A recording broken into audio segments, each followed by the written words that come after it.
And the general in charge of the National Security Agency and U.S. Cyber Command is the latest to be fired in a purge of national security officials. Margaret Brennan has the details.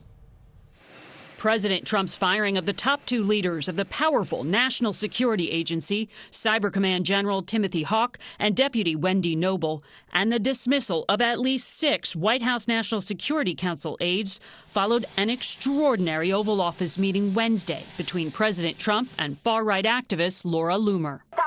CBS News has learned that Loomer, who has entertained 9/11 conspiracy theories, has a history of anti-Muslim, anti-immigrant social media posts, privately and publicly accused the officials of subverting Trump's agenda and being disloyal. President Trump said he did discuss personnel with Loomer.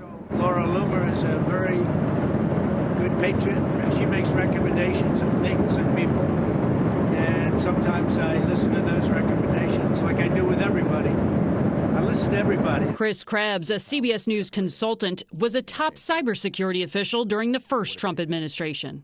So Laura Loomer, this far-right activist, said Hawk was fired because he was, quote, disloyal to President Trump.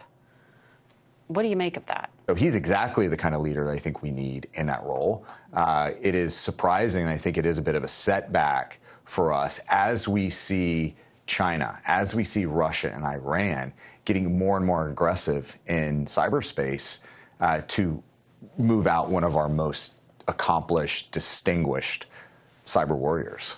This went right to the Oval Office, the conversation about these National Security Council officials. There's a short circuit happening here in the traditional process. There's a different kind of influence that is informing personnel processes and decisions. And I think that's in part what's just so unusual about the moment, where we have really, really capable people in leadership positions that I think are serving the Constitution well. But unfortunately, their time's up in their jobs. And Margaret Brennan joins us now from Washington. Margaret, if you could take us through the scope of what the NSA does and why this is such a big deal today.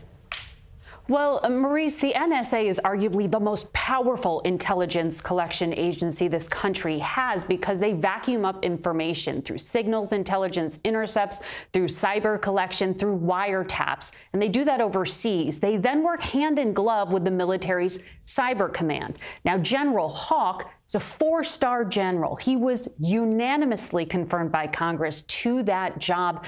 And he swore an oath of allegiance to the U.S. Constitution, no matter who is president. His accuser, Laura Loomer, says his fault is working for the last president.